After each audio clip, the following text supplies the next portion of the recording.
न कोई शीश महल है न कोई ताज महल, ये यादगार मोहब्बत है, ये मेरी सच्ची मोहब्बत की निशानी, ये है मेरा ताज महल। हेलो दोस्तों, आप सभी का स्वागत है। आजकल इंटरनेट के ज़माने में हर रोज़ मोहब्बत होती है, हर रोज़ प्यार होता है, हर घंटे मोहब्बत होती है, सुबह होती है, शाम तक टूट भी जाता है।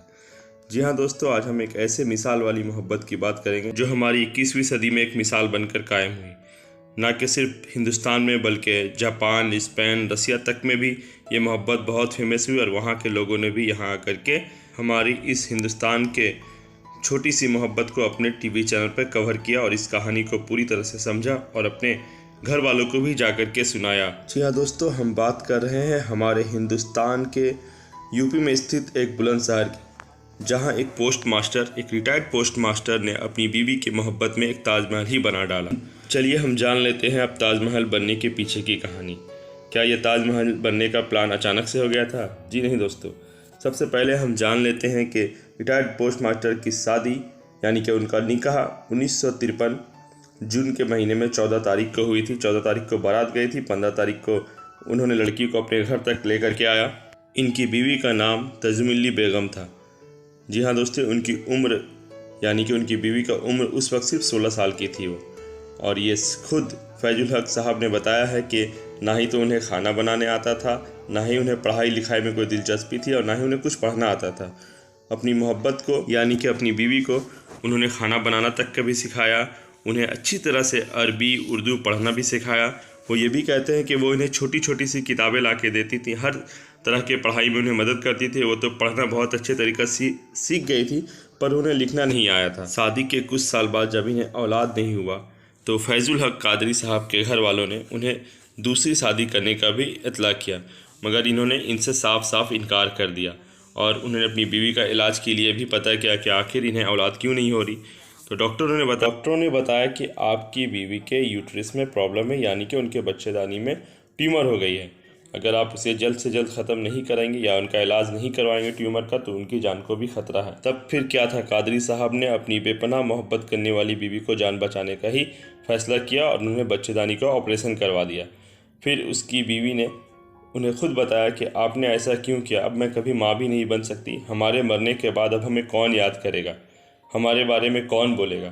तब उस वक्त कादरी साहब ने बताया कि मैं आपकी याद में एक ऐसी चीज़ बनाऊंगा कि लोग हमें ज़िंदगी भर याद रखेंगे। अगर मैं ज़िंदा रहा तब, अगर मैं आपके मरने के बाद मरा तो मैं ऐसा ज़रूर करूंगा। और फिर ऐसा ही हुआ। कादरी साहब से पहले उनकी बीवी को फिर थ्रोट कैंसर हो गया, यानी कि गले में कैंसर हो गया। और कादरी साहब उस वक्त अपनी बीवी का बेहद ख्याल रखते थे, उनका हर एक काम जो होता है वो सब वही करते थे, अपनी मोहब्बत को पूरी बेइंतहा वो निभाते थे। जब उनके गले का कैंसर यानी कि थ्रोट कैंसर जब ज़्यादा बढ़ गया तो वो लास्ट में बोल नहीं सकती थी। कादिर साहब को इस बात का बहुत ही ज़्यादा मलाल है कि वो लास्ट में आखिर में मुझे कुछ बोलना चाहती थी पर मैं उनके इशारे को समझ नहीं पाया।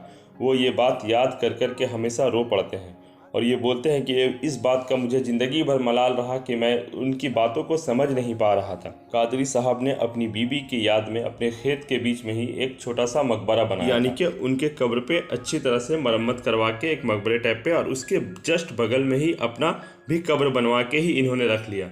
ये भी एक मिसाल है कि एक इंसान अपना कब्र खुद ही कोड़वा करके रख दिया अपनी बीवी के बगल में कि मेरे मरने के बाद भी मेरा कब्र इनके बगल में ही बनाया जाए। वो इनसे इतनी मोहब्बत करते थे। फिर कादरी साहब के ख्याल आया कि कुछ थोड़ा सा बड़ा बनाया जाए कि लोग हम दोनों को देखें तो कुछ याद करें या हमें याद करें। तो उनके लिए इन्होंने एक 2-4 मिस्त्री कारीगर से भी बात किया, तो उन्हें जो भी डिज़ाइन दिखाया गया उन्हें कुछ भी पसंद नहीं आया। इनका ख्याल था कि वो भी ताजमहल, वो पहले घूम चुके थे तो इनका भी ख्याल था कि वो ताजमहल के ही जैसा कुछ बनाए, मगर इनके पास उतनी लागत नहीं थी। फिर भी इनके पास जितना भी रिटायर का पैसा था या जो भी पेंशन की पैसे थी या फिर जो भी इनके खेत बाड़ी का जो भी पैसा था, इन्होंने सब पैसा इसमें लगा दिया। अपनी आखिरी पूंजी कमाई तक भी इन्होंने इस पर लगा दिया। जब ये बात राज्य के मंत्री अखिलेश यादव जी को पता चला तो उन्होंने इनको सपोर्ट करने के लिए इनके पैसे दे करके भी मदद करने की कोशिश की। फिर इन्होंने किसी से भी 1 रुपये तक का भी मदद नहीं लिया। अपने शुक्रगुजार रहे, इन्होंने अच्छी तरीक़ा से सबको मना कर दिया कि ये मेरी मोहब्बत की निशानी है, जो भी होगा मुझसे जैसा होगा मैं वैसा ही करूँगा। इन्होंने किसी से भी मदद नहीं लिया। यहाँ तक कि इनकी एक और अच्छी बात थी, इनकी जो 4 बीघा और ज़मीन थी इन्होंने यूपी में बुलंदशहर के जो महिलाएं लेडीज़ जो पढ़ने के लिए स्कूल उस वक्त नहीं था, तो उन्होंने ये ज़मीन महिलाओं यानी लड़कियों के पढ़ने के लिए भी वो ज़मीन दे दिया।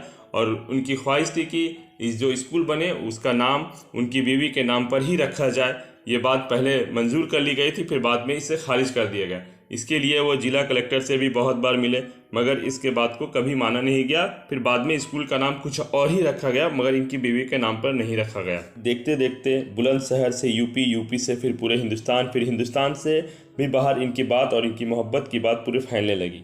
फिर 2016 में अखिलेश सरकार की तरफ से उन्हें चिरागे बन, यानी कि बन के मतलब हो गया बुलंद, यानी कि चिरागे बुलंद के खिताब से नवाजा गया। कादरी साहब के ताजमहल को बनने में लगभग 2.5 से 3 साल लग गए।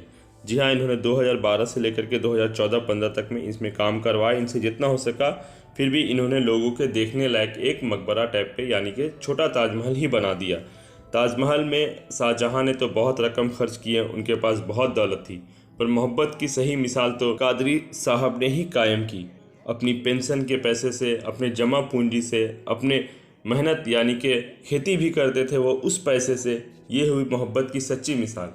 मेरे नज़र में तो ताजमहल से बढ़ के भी यही मकबरा है। मेरे लिए सबसे ताजमहल से ज़्यादा कीमती भी ये ताजमहल है। आगरे के ताजमहल की लागत उस वक्त जब शाहजहाँ ने बनवाया था तो 22 करोड़ रुपए थी, और ये जो हमारे retired post master Faizul Hussain Qadri साहब ने बनवाया, इनकी लागत 15 लाख रुपए है।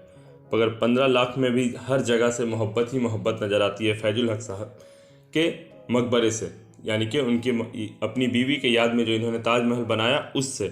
आज भी लोग वहाँ पे आते हैं सेल्फी फ़ोटो लेने के लिए। ना ही उस ज़माने में जब फैजुल हक साहब ने मोहब्बत की तो सेल्फी था, फ़ोटो था, पर मोहब्बत जो दिल से रहती है ना, वो कोई उम्र कोई ज़माना नहीं देखती, बस दिल से होती है। और सच्ची मोहब्बत की यही निशानी है। हमारी भी दुआ है कि जो भी मोहब्बत करे ऐसी मोहब्बत करे, ना कि इंटरनेट, फेसबुक, इंस्टाग्राम और ट्विटर वाली मोहब्बत। फैजुल हक कादरी साहब शायद अपनी ताजमहल को और भी खूबसूरत बना लेते, मगर उनके साथ एक हादसा हो गया। वो एक देर रात लगभग 10-11 बजे खाना खा के रात में टहलने निकले, और अचानक से किसी अज्ञात व्यक्ति ने उन्हें पीछे से धक्के मार दी, और वो अचानक ज़मीन पे गिर पड़े और वहीं पे गिरे पड़े रहे लगभग 2 से ढाई घंटे तक।